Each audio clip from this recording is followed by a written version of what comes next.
কোন হয় ৰেজাউল কৰিম? ৰিজাউল কৰিম ডাঙৰীয়াই কোন হয়? ৰিজাউল কৰিম ডাঙৰীয়াৰ বেকগ্ৰাউণ্ডৰ বিষয়ে জানিবলৈ হ'লে চিতু বৰুৱাক মাজনিশা অৰ্থাৎ ৰাতি 1-2টাৰ পিছত ৰিজাউল কৰিম ডাঙৰীয়াৰ ওচৰত আহিব লাগিব। তাৰ পিছতহে ৰিজাউল কৰিম ডাঙৰীয়াই কোন হয়, ৰিজাউল কৰিম ডাঙৰীয়াৰ বেকগ্ৰাউণ্ড কি চিতু বৰুৱাই জানিব পাৰিব।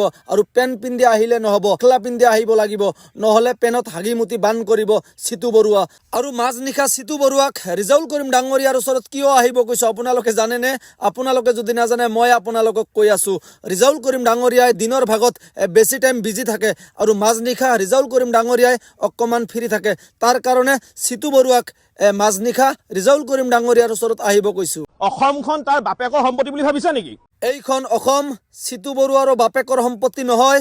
এইখন অসম ৰিজাউল কৰিম ডাঙৰীয়াৰো বাপেকৰ সম্পত্তি নহয়।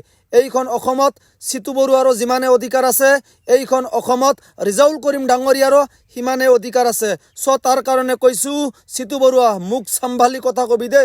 আজি অসমৰ প্ৰত্যেকজন মানুহে ভিডিঅ'টো শ্বেয়াৰ কৰিব যাতে এই ভণ্ড নেতাসকলে আজিৰ এই ভিডিঅ'টো দেখা পায়। অসমখন বাংলাদেশৰ লগত চামিল কৰিবৰ কাৰণে আৰু অসমখন ইছলামিক ৰাষ্ট্ৰলৈ ৰূপান্তৰিত কৰিবৰ কাৰণে চেষ্টা চলাই আহিছে। চিতু বৰুৱা শুন, তোক কৈছোঁ কাণ খুলি শুনি ল। অসমখন আমি কেতিয়াও বাংলাদেশ হ'বলৈ নিদিওঁ। অসমখন এই তুহঁতৰ নিচিনা কিছুমান ভণ্ড নেতাইহে বাংলাদেশ কৰিবলৈ বিচাৰি আছে।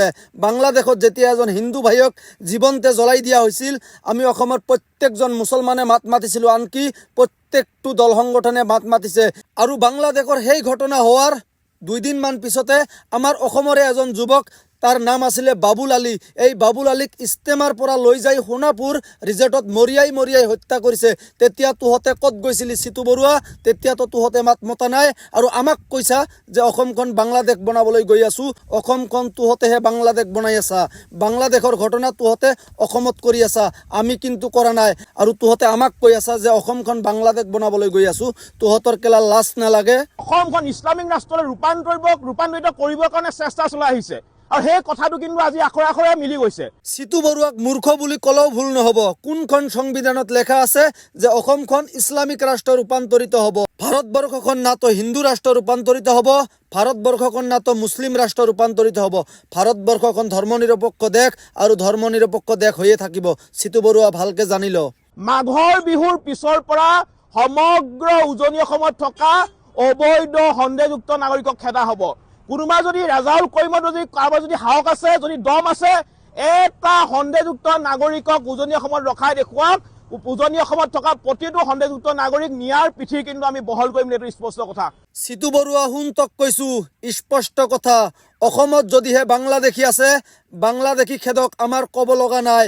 কিন্তু বাংলাদেশী খেদাৰ নামত এজন যদি ভাৰতীয় মুছলমানসকলক অত্যাচাৰ কৰা হয়, পিঠি কিন্তু তুহঁতৰো বহল হ'ব। চিধা কথা কৈ দিছোঁ, এইবাৰ বহুত কৰিছা আৰু অত্যাচাৰ সহ্য কৰা নহ'ব।